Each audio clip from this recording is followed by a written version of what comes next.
नमस्कार दोस्तों, स्वागत है आपका आज के मुख्य समाचार में, जिसमें सबसे पहली और बड़ी खबर में आपको बताएंगे कि राकेश टिकैत भाजपा सरकार पर जमकर बरसे। कहा 2022 विधानसभा चुनाव में किसान ले लेगा अपना हिसाब। दूसरी बड़ी खबर में जिक्र होगा कि पीएम मोदी के भाषण पर कांग्रेस का तंज, पुराने जुमले छोड़ने पड़ रहे, राहुल गांधी ने पूछा ये सवाल।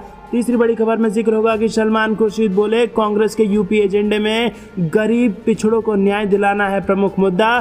चौथी खबर में जिक्र होगा कि मुलायम सिंह ने किया ध्वज आरोहण, अखिलेश यादव बोले उत्तर प्रदेश के युवाओं को रोजगार की है जरूरत। और पांचवी बड़ी खबर में जिक्र होगा उत्तर प्रदेश कांग्रेस प्रदेश अध्यक्ष का, जिन्होंने कहा है कि लोकतांत्रिक मजबूती को खत्म कर रही है भारतीय जनता पार्टी। दोस्तों, हर एक खबर की गहराई में आपको ले जाएंगे, लेकिन उससे पहले अगर आपको भी ऐसा लगता है कि किसान आंदोलन से भाजपा को बड़ा नुकसान होगा तो आप अभी इस वीडियो को लाइक कीजिए और इस लाल बटन को अभी तक नहीं दबाया है तो चैनल को सब्सक्राइब कर लीजिए और घंटी बजाकर कमेंट में लिखिए जय हिंद। दोस्तों, रुक करते हैं पहली बड़ी खबर की तरफ। राकेश टिकैत का भाजपा सरकार पर वार, जमकर बरसे। कहा 2022 विधानसभा चुनाव में किसान कर लेगा अपना हिसाब। जी हां दोस्तों, किसान यूनियन राष्ट्रीय अध्यक्ष राकेश टिकैत ने कहा कि प्रधानमंत्री नरेंद्र मोदी ने 2022 तक किसान की आय दोगुनी करने का वादा किया था। 3.5 महीने बाद किसान भाजपा से किसानों की आय का हिसाब मांगेगा। यदि किसान की आय दुगनी नहीं हुई तो भाजपा का विरोध किया जाएगा। उन्होंने चेतावनी देते हुए कहा कि जब तक कृषि बिल की वापसी नहीं होगी तब तक किसानों की घर वापसी नहीं होगी। उन्होंने कहा कि युवा ट्रैक्टर पर बैठ सरकार को जवाब देगा। वो खेत में ट्रैक्टर चलाता है तो सीमा पर टैंक भी चला दुश्मनों को जवाब देता है। नई मंडी परिसर में तिरंगा फहराने के बाद राकेश टिकैत ने कहा कि केंद्र सरकार कितना भी किसान आंदोलन को कुचलने के काम करे, किसान झुकने वाला नहीं है। इस दौरान आयोजित जनसभा में किसानों को संबोधित करते हुए कहा कि किसान तीनों काले कानून वापस होने तक अपना आंदोलन जारी रखेगा। उन्होंने किसानों से कहा कि एकजुट होकर आंदोलन की आवाज बने और वो अपने खेत में काम भी करें और दिल्ली से किसान संयुक्त मोर्चा की आवाज का भी ध्यान रखें। आपको बता दें कि बुधवार को देहरादून पहुंचे राकेश टिकैत ने भू कानून का समर्थन कर सरकार को घेरा था। इस दौरान हजारों किसान मौजूद रहे। उन्होंने उत्तराखंड सरकार को किसानों और मजदूरों के मुद्दों पर आड़े हाथ लिया। चेतावनी भी दी थी कि अगर किसानों की समस्या को दूर करने के लिए सरकार की ओर से कदम नहीं उठाया गया तो उग्र आंदोलन कर दिया जाएगा। दोस्तों, रुक करते हैं अगली बड़ी खबर की तरफ। पीएम मोदी के भाषण पर कांग्रेस का तंज, पुराने जुमले छोड़ने पड़ रहे हैं, राहुल गांधी ने पूछा ये सवाल। जी हाँ दोस्तों, क्या है सवाल आपको बताएंगे, खबर में अंत तक बने रहिए। लेकिन उससे पहले अगर आप भी देश के किसानों के साथ हैं तो वीडियो को लाइक करना मत भूलिए। आपको बता दें, देश के 75वें स्वाधीनता दिवस के मौके पर लाल किले की प्राचीर से राष्ट्र को संबोधित करते हुए प्रधानमंत्री मोदी ने कई घोषणाएं की। कांग्रेस पार्टी ने प्रधानमंत्री मोदी के भाषण के बाद कहा कि सरकार के पास देश को बताने के लिए कुछ भी नहीं है, अब तो जुमले भी पुराने छोड़ने पड़ रहे हैं। पार्टी नेता राहुल गांधी ने लोगों से सवाल किया कि 14 करोड़ नौकरियों में से आपको कौन सी नौकरी मिली है।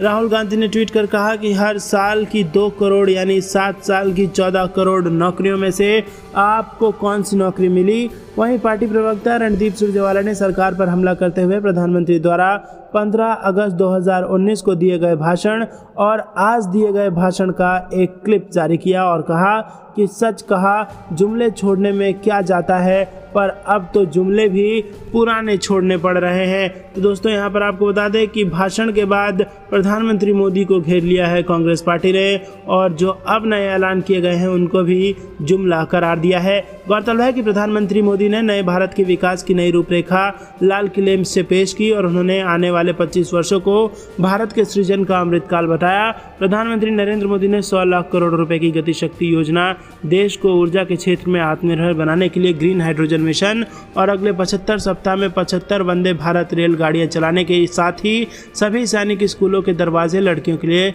खोले जाने की घोषणा की है। दोस्तों, क्या आपको भी लगता है ये सारे वादे जुमले हैं? हाँ या ना में अपनी राय जरूर बताइए। रुक करते हैं अगली बड़ी खबर की तरफ।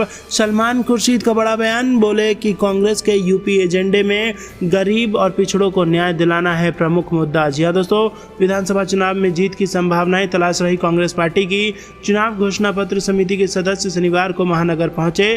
पूर्व केंद्रीय मंत्री सलमान खुर्शीद की अगुवाई में आई 9 संसदीय टीमों ने कानपुर के 4 संगठनों से मुलाकात कर उनकी समस्याओं और शिकायतों को सुना और इसमें आयुध निर्माणियों के निगमीकरण का मुद्दा भी उठा। समिति के सदस्यों ने कहा कि चुनाव में पार्टी इसे मुद्दा बनाएगी और आपको बता दें कि प्रदेश में आदर्श स्थिति तभी आएगी जब भाजपा सत्ता से बाहर होगी।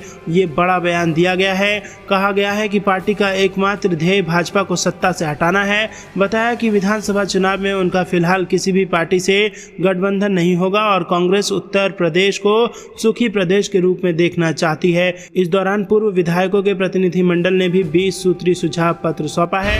रुक करते हैं अगली बड़ी खबर की तरफ। मुलायम सिंह यादव ने किया ध्वज आरोहण तो अखिलेश यादव बोले उत्तर प्रदेश के युवाओं को है रोजगार की जरूरत। जी हाँ दोस्तों, आपको बता दें लंबे समय बाद लखनऊ लौटे समाजवादी पार्टी के संरक्षक मुलायम सिंह यादव ने 75वें स्वतंत्रता दिवस पर रविवार को समाजवादी पार्टी के कार्यालय में पार्टी ध्वज फहराया। उनके साथ समाजवादी पार्टी के अध्यक्ष अखिलेश यादव भी थे। समाजवादी पार्टी के कार्यालय में इस अवसर पर नेता तथा कार्यकर्ता काफी उत्साह में थे। देश के 75वें स्वतंत्रता दिवस पर समाजवादी पार्टी के प्रदेश कार्यालय पर पार्टी के राष्ट्रीय अध्यक्ष अखिलेश यादव ने उत्तर प्रदेश की योगी आदित्यनाथ सरकार पर जमकर हमला बोला। उन्होंने कहा कि प्रदेश की सरकार ने करीब 5 साल बाद भी अपना कोई वादा पूरा नहीं किया है। प्रदेश के युवाओं को रोजगार की जरूरत है लेकिन सरकार कोई ध्यान नहीं दे रही है। रोज युवा सड़क पर आंदोलन कर रहे हैं तो पुलिस उनके ऊपर लाठी चला रही है। इसके साथ ही अखिलेश यादव किसान आंदोलन और रोजगार जैसे मुद्दे पर सरकार पर जमकर बरसे। किसान आंदोलन पर अखिलेश यादव ने कहा कि देश में किसानों को अपमानित किया जा रहा है। बिना किसानों के देश कभी खुशहाल नहीं रहा है और ना आगे रहेगा। रोजगार को लेकर सरकार को घेरते हुए उन्होंने कहा कि इस सरकार में रोजगार है ही नहीं। देश के युवाओं को रोजगार की जरूरत है। सरकार जिस वादे को लेकर सरकार में आई है, सरकार ने कोई वादा अपना पूरा नहीं किया है। दोस्तों, जबरदस्त हमलावर हैं अखिलेश यादव योगी सरकार पर। आपको बता दें कि अखिलेश यादव ने कहा कि अपना देश विविधताओं से भरा हुआ है, हमारा भारत एक हो और हम सब एक हों। उन्होंने कहा कि कुछ लोग देश को बांटना चाहते हैं। समाजवादी पार्टी के अध्यक्ष अखिलेश यादव ने जातीय जनगणना की भी मांग करते हुए कहा कि आज पूरा देश जातीय जनगणना चाहता है। उन्होंने आगे कहा कि यदि उनकी सरकार बनी तो जातीय जनगणना करवाएंगे। सपा अध्यक्ष का कहना था कि उनकी पार्टी सामाजिक सद्भाव के लिए प्रतिबद्ध है। सौहार्द के वातावरण में ही विकास हो सकता है। विकास को गति देने और सामाजिक न्याय के लाभ के लिए जातीय जनगणना होना चाहिए। रुक करते हैं अगली बड़ी खबर की तरफ, जहां पर आपको बता दें कि उत्तर प्रदेश कांग्रेस के प्रदेश अध्यक्ष ने कहा कि लोकतांत्रिक मजबूती को खत्म कर रही है भारतीय जनता पार्टी। जी हां दोस्तों, उत्तर प्रदेश कांग्रेस अध्यक्ष अजय कुमार लल्लू ने कहा है कि जिन लोगों का आज़ादी की लड़ाई में कोई इतिहास नहीं, वो ताकतें देश के लोकतंत्र को खंडित करने की लगातार साजिश रच रही हैं। देश के भाईचारे को बांटने का प्रयास किया जा रहा है और भारतीय संविधान पर लगातार हमला कर संविधान की मूल भावना के साथ खिलवाड़ हो रहा है। वो स्वतंत्रता दिवस की 75वीं वर्षगांठ पर प्रदेश मुख्यालय पर झंडारोहण करने के बाद समारोह को संबोधित कर रहे थे। उन्होंने कहा कि महात्मा गांधी, पंडित जवाहरलाल नेहरू, सरदार पटेल जैसे महान स्वतंत्रता संग्राम सेनानियों के त्याग, तपस्या और बलिदान के बलबूते पर काफ़ी संघर्ष और कीमत चुकाने के बाद हमें ये आज़ादी प्राप्त हुई है। इसकी वजह से ही दुनिया भर में भारत मजबूत लोकतांत्रिक देश के रूप में स्थापित है। देश की एकता व अखंडता के लिए पूर्व प्रधानमंत्री इंदिरा गांधी व भारत रत्न राजीव गांधी ने भी शहादत दी है। उन्होंने कहा कि वर्तमान सरकार नागरिकों के संवैधानिक अधिकारों को छीनने का षड्यंत्र करके लोगों की आवाज़ दबा रही है। देश की लोकतांत्रिक मजबूती को खत्म करने का प्रयास चल रहा है।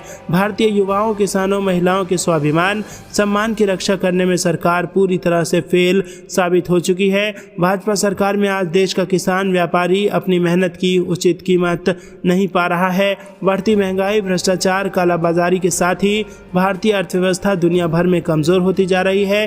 देश में बेरोजगारी व महिला उत्पीड़न में लगातार वृद्धि भी हो रही है। उन्होंने आगे राहुल गांधी के ट्विटर अकाउंट को बंद किए जाने और सांसदों के साथ किए गए बुरे बर्ताव पर तीखी प्रतिक्रिया देते हुए कहा कि लोगों के अधिकारों और आवाज को दबाने का सरकारी षड्यंत्र है। जो उन्होंने कांग्रेस जनों से अपील की है कि चाहे जान रहे या जाए, गांव गरीब को बचाने और किसान, नौजवानों, महिलाओं के सम्मान, स्वाभिमान की रक्षा के लिए चाहे जो भी कुर्बानी देनी पड़े, कांग्रेसी पीछे ना हटें।